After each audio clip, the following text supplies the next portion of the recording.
So our second lesson here in Unit 1718, we're going to look at the derivatives of exponential functions. By the end of this lesson, you should be able to obviously find the derivatives of exponential functions that have base e. A couple lessons from now, we'll look at how you find the derivatives of functions that have a base that is not base e. And of course, we want to be able to use these derivatives to solve problems. So this kind of follows from what we did in the last lesson, where we had a little introduction to what that base e actually meant.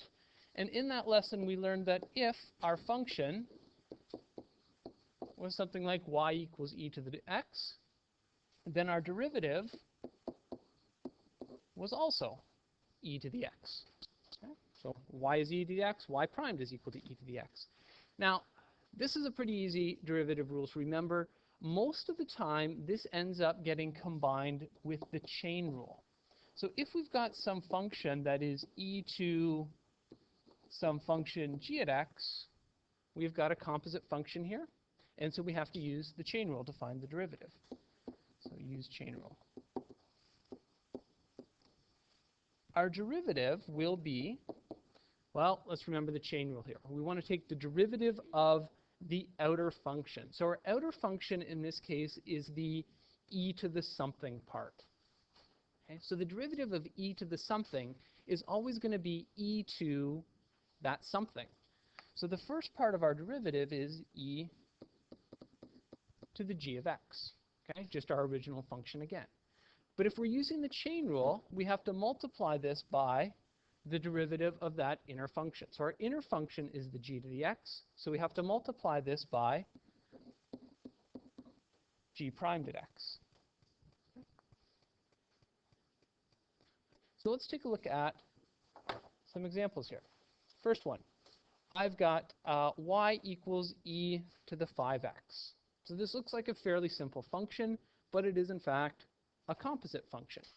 We've got our function e to the something, and the function that we have as our inner function is, or our g to the x function is 5x. So what is our derivative going to be here?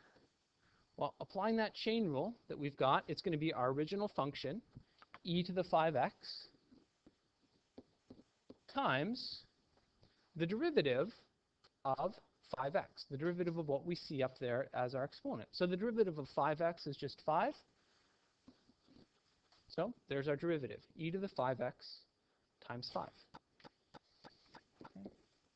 Or 5 times e to the 5x. Now you'll notice that in these exponential derivatives, our original function often ends up appearing in the expression for our derivative. So we could rewrite this, if we wanted to, as 5 times y. Okay, y just being our original function. All right, let's take a look at another one here. We've got y equals 7 times e to the x squared. So in this case, what's our derivative going to be? Let's try jumping right to our derivative. Okay. Exponential function, our derivative is always going to have the original function as the first part. So we're going to have 7e to the x squared. And this gets multiplied by the derivative of the inner function. So what is the derivative of that inner function, Nicole? 2x. So multiply by 2x. So we could simplify this a little bit and get 14. Maybe write it as 14x e to the x squared. Or if we wanted to write it in terms of the original function, our original function, y, is the 7e to the x squared. So we could rewrite this as 2x y if we wanted to.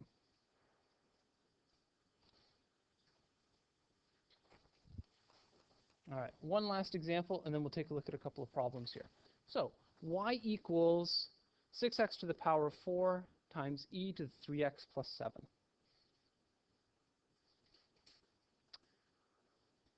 what rule are we going to have to use here to evaluate this derivative?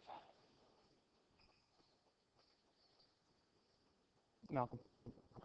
Product rule. We've got a function of x, 6x squared, times another function of x, e to the 3x plus 7. Okay, so this is our u, this is our v.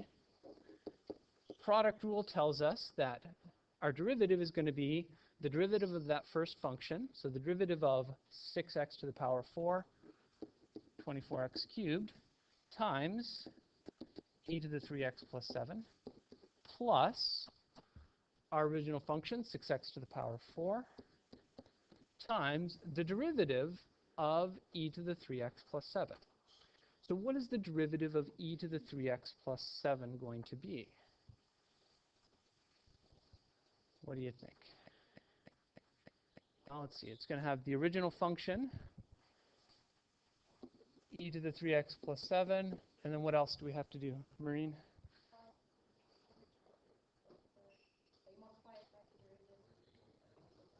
Derivative of the inner function, which is going to be just 3 in this case, times 3.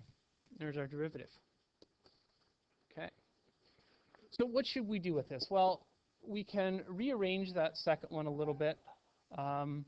This can become 24x cubed e to the 3x plus 7 plus 18x to the power of 4 e to the 3x plus 7. We should try to factor this. So what can we factor this? Is there something that's common to both of those terms? We can factor out the e to the 3x plus 7. What else can we factor out? 6x to the power of 3. Okay, lowest power of x that we see is x cubed, so we can factor that out. So we are going to be left with, well, two terms. Let's see, we've already taken care of the x cubed and the e to the 3x plus 7. So 24 divided by 6 just gives us 4. Okay. And then for our second term, we've got 18 divided by 6 gives us 3.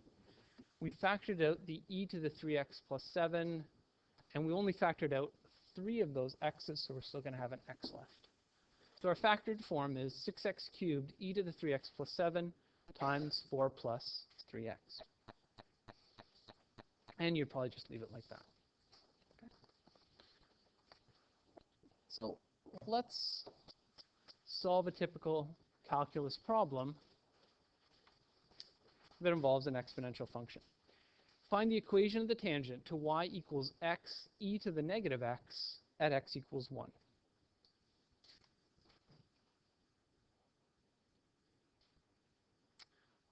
What do we need first?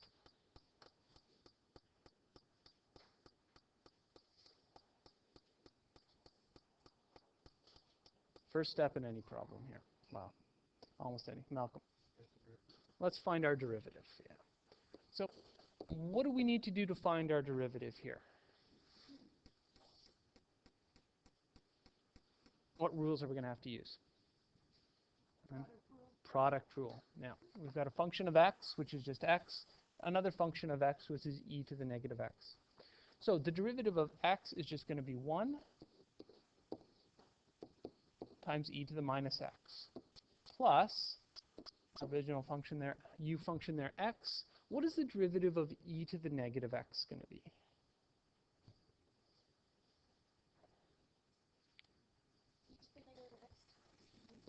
E to the negative x times negative 1. Yeah, the derivative of negative x is negative 1. So our derivative is e to the minus x minus xe to the minus x. All right, we've got our derivative. What should we do with it now? Maureen. Okay, how do we factor this?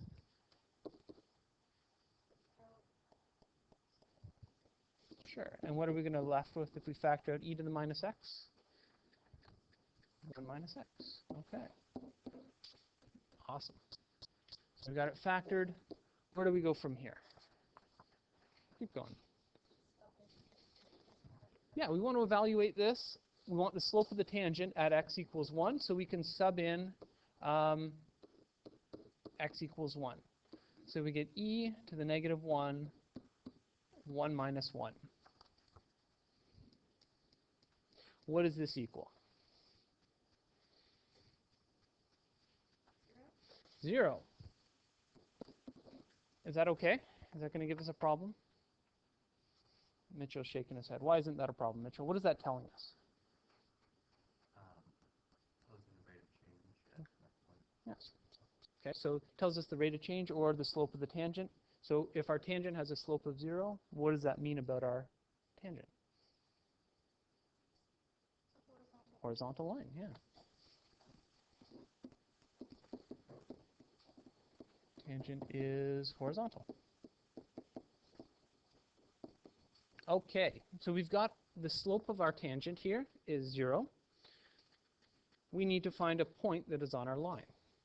So we want to evaluate y equals, what is our original function? X, e to the minus x.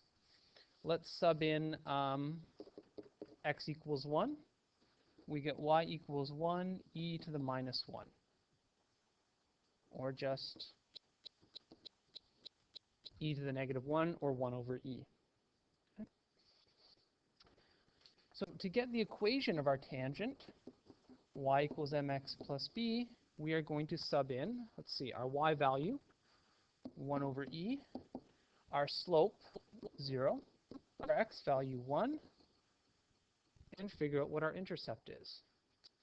Well, this looks like b is 1 over e. So our equation is going to be y equals 1 over e.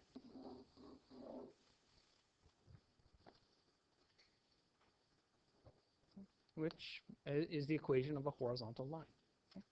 Now, we know that that letter e is actually a number, 2.71 something, something, something, something, but because it is a sort of a special number, yes? Where would the x go? Ah. Okay, let me throw in an extra step here.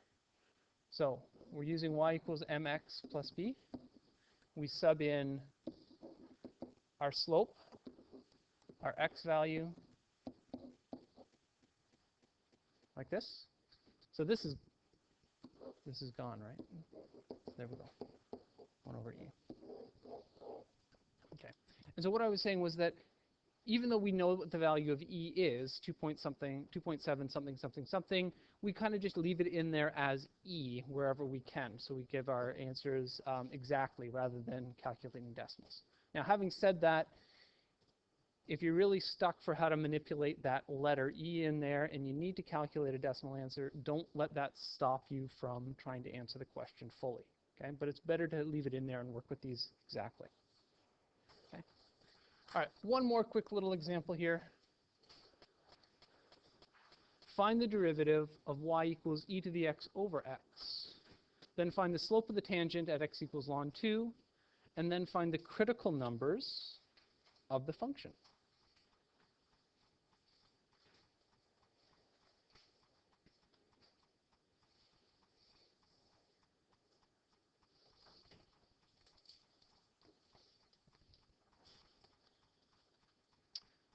How would you try to find this derivative?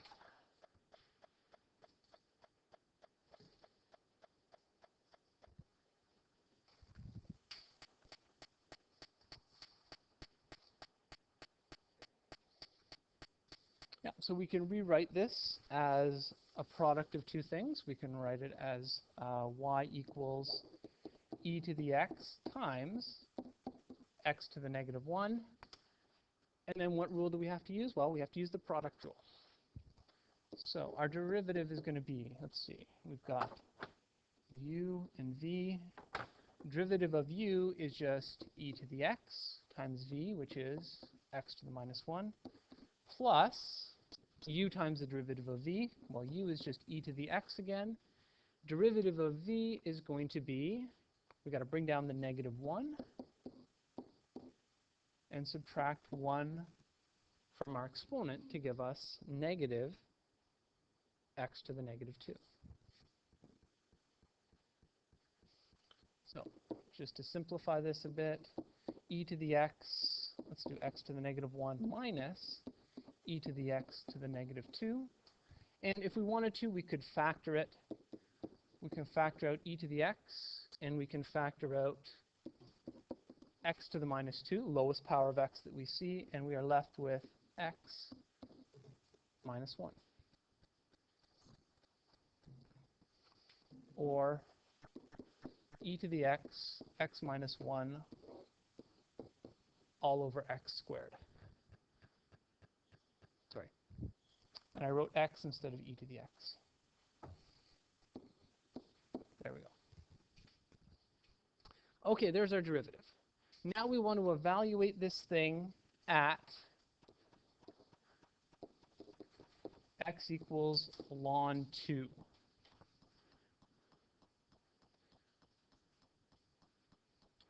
So first off, what is ln 2? It is just a number. Okay, it is the number of 2. We are taking the natural logarithm of it. So this is not a function because we don't see a variable in there. This is just some number that we can sub into our derivative function. So let's just sub it in. Our derivative will be e to the ln 2 minus 1 all over ln 2 squared.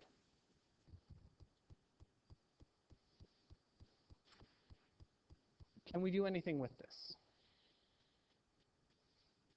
Not a whole lot. Okay? We could, if we wanted to, punch ln 2 into our calculator and get a decimal answer, but it's perfectly fine to leave this in exact format. The one piece of simplification we can do is, here we've got an exponential function with base e to the exponent of a logarithm, the natural logarithm, which is also base e. So whenever you're doing the whenever you've got a logarithm up in your exponent and the base of the logarithm and the base of the exponent are the same thing, it's like they kind of cancel each other out. So we can simplify this to 2 ln 2 minus 1 all over ln 2 squared. Okay. And we can do that, like, that's because of what that logarithm actually means. A logarithm means what exponent do I have to have on base e in order to get the answer 2? Well, if I take that answer and I put it as the exponent to base e, clearly the answer that I'm going to get is 2. Or you can just think of them as inverse operations, canceling each other out. Okay, last thing. What are our critical numbers here?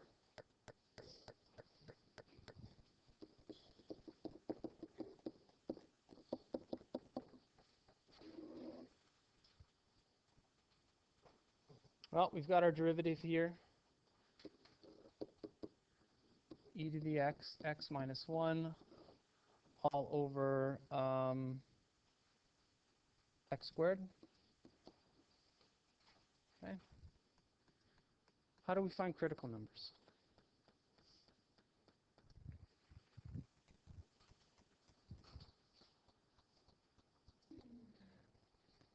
So the first critical numbers are going to occur where our derivative is equal to 0. And if we're looking for where our derivative is equal to 0, we're looking at where the denominator is equal to 0.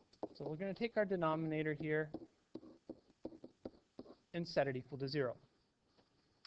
It's already in factored form, so we can take each of our factors and set them equal to 0.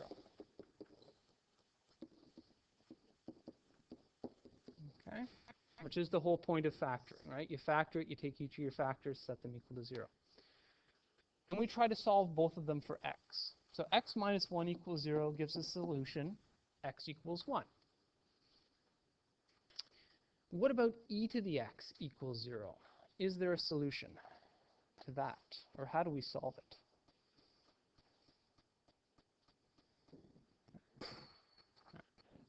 There is, in fact, no solution to this. Now, how do we know that there's no solution? Imagine what the graph of an exponential function looks like. Something like this, okay? This would be the graph of e to the x. Where does this graph equal 0? Where does it cross that horizontal axis? Well, it never does. It approaches it asymptotically as x approaches negative infinity, but it never reaches it. Okay, so there's no solution to that one. Okay? So we have one critical number here, x equals 1. Okay? The other place that our critical numbers occur are where our derivative does not exist. So where does our derivative not exist? Well, we take our denominator and set it equals to 0. Okay. So x squared equals 0, easy solution there. X equals 0. Okay.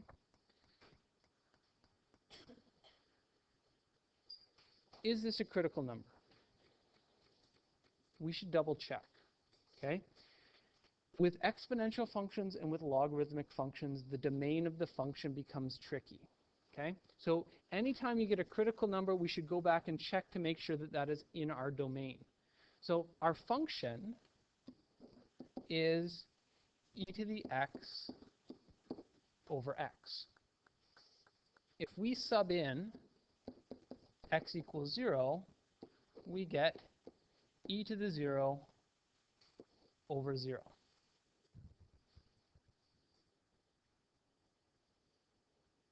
What do you get when you do e to the 0 divided by 0? Jennifer, what do you think you get? Yeah, you get something that is very nasty, something that does not exist. Okay? So x equals 0 is not in the domain of our function. Okay? Why not? Probably because this is a vertical asymptote. Okay? So it's still a critical number. I think if we are looking for, setting up our intervals of increase and decrease, or for setting up our intervals of concavity or something like that, but it is not going to be a possible local maximum or local minimum because it's not in the domain of our function. Okay? So we might want to note that information over here on the side. Not in domain. So we're left with sort of one critical number, x equals 1, and another possible critical number depending on what we want to do with it. Okay?